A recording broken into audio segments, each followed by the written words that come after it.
Hello, FDIC 2016 participants. Looking forward to seeing you in Indianapolis next April. My name is Phil Jost. I'm teaching a class, Creating Tactical Visionaries, How to See the Fireground Clearly. And it's a 4-hour workshop on Tuesday the 19th, starts at 1:30. So hope to see you there.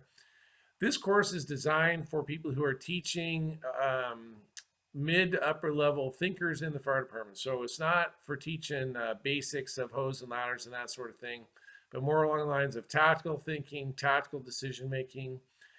Personnel problems also work, although this course we're going to focus the 4 hours, we're going to focus on tactical problems. So if you're teaching company officers, if you're teaching your battalion corps, if you're trying to spark ideas in your mid and upper level managers of getting them on the same page from a tactical level, this would be the class for you. And in previous years, different versions of the class, a little more focused on the tactics this year, but a lot of well-seasoned fire department instructors have come here and really enjoyed the class. So looking forward to seeing it. So what's it about? So I advocate a questions-based approach to teaching. And one of the things that I'll give it as an example is Seattle Fire Department. We use company officer meetings. We have one every other month, and the battalion chiefs run those, bring 8 to 10 officers together. As you might imagine, there's a pretty big discrepancy in a group that big. You might have 1 or 2 probationary officers because we have a lot of changeover going right now, like many departments do, as well as some veterans, some 15, some 20, some 25-year officers. And the way that this facilitation methodology works is that it's not the battalion chief talking all the time. In fact, we tell the battalion chiefs we want them talking 30% or less of the time, and the company officers talking 70. What we're really shooting for is maybe a 90-10. Actually, if it's going well, that'll work for you. So how do we lay that out? Let's use as an example a NIOSH report. So we have a NIOSH firefighter fatality report. We'll pick one that we feel like has, from a course development standpoint, we feel like it has some things that are interesting or that we want to approach similar problems that we might approach in our fire department, or even something that's from a fire department that's similar size to ours. Something that sort of touches bases with is gonna connect with the people in our fire department, the officers in our fire department, and we'll create a lesson plan that has your standard course objectives, course objective A, B, C, D, right? And each of those course objectives has sub-material supporting item 1, 2, 3, 4, 5. So A has 1, 2, 3, B has 1, 2, 3, 4, et cetera, et cetera. Your standard course objectives layout. Now the difference is we get to the meeting, so the battalion chief's going to have read the material, read the report, be thoroughly familiar with both of them because the battalion chief is the instructor, right? So we're expecting that the instructor is going to come well prepared, and they'll send the report out to their company officers a shift or two ahead of time. Say, hey, we're going to have a company officer meeting. Here, I want you to read this report and be prepared to discuss it. So when you get to the meeting, the difference in the old style, or what's often used in these types of environments, is for the person running, for the instructor, right? In our case, that's the battalion chiefs, to say, here's the report. Important item A is this, and then that's supported by this notion, idea number 1 and 2 and 3.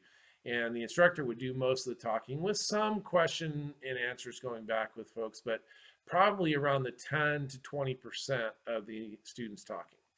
So the way that we turn that around is, instead of saying, oh, important point A is, we would just present an overview and then ask them, hey, what do you guys think is important in this report? Or where do you think this report is similar to what we would do?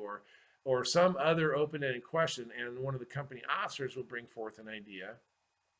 And lo and behold, right, our 5 talking points that we would come up with in our planning session is going to have a 70 to 90% overlap with what the company officers believe is important about this report, which is great. So when you're doing it, right, company officer, you say, hey, you ask the question, and they say, idea A is important, and you go, wow, that's right off my lesson plan. You say that in your own head, of course. And then you ask questions to follow up on that. Why is that important? What's important about that idea? Who else thinks that important? Why do you think that's important? Can you explain to me, or can you explain to the group why it's important? That sort of thing, to get them talking, right? It's not you talking, it's the company officers talking with and to each other. And so one way to do that is to go idea one, boom, and talk about it. Idea A. Idea A, talk about it. Idea B, talk about it, et cetera, et cetera. Now, you'll definitely find that they don't bring them up in the same order that you had them in the lesson plan. So maybe C comes first, then A, then B, then D, or something like that.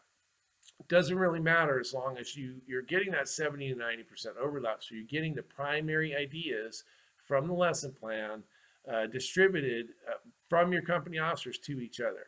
And that's what you're looking to do. So that's the techniques that we're talking about.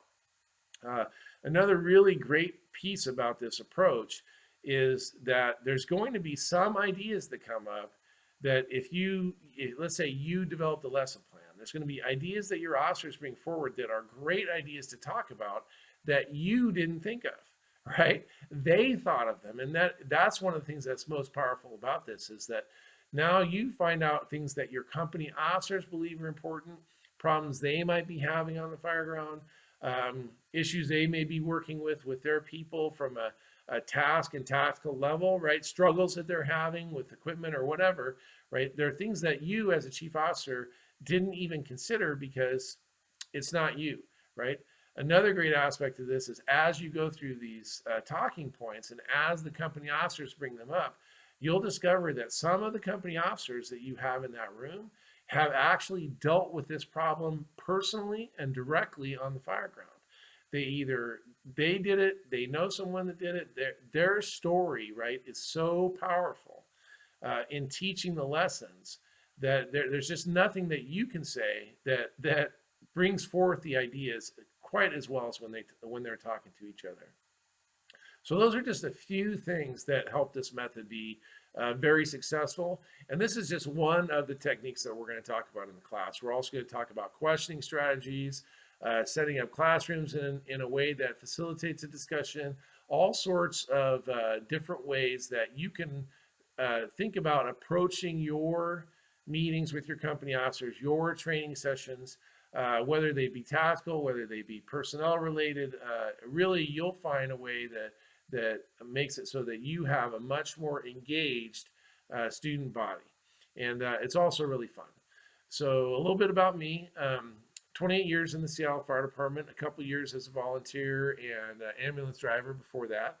And just finished a stint in the training division here. That was just a great opportunity, and really good officers that were working down there. Punched a bunch of recruit classes through and sort of redesigned the recruit training program. And then now I'm working in the operations division. So I'm a shift commander in Seattle Fire Department, working 24-hour shift work. And that's fun too. And I have just a great group of battalion chiefs and a great group of company officers working on my platoon. And I'm really enjoying it. So hopefully you'll come out to FDIC, and I'd love to see you in the class, or if you just see me walking around, hey, let's talk about being a better instructor, because I think that we have some great people in the fire service. And I think that with some mentorship and with some guidance and with some input, we can all be better at what we do. And that's why we're coming to FDIC 2016. See you there.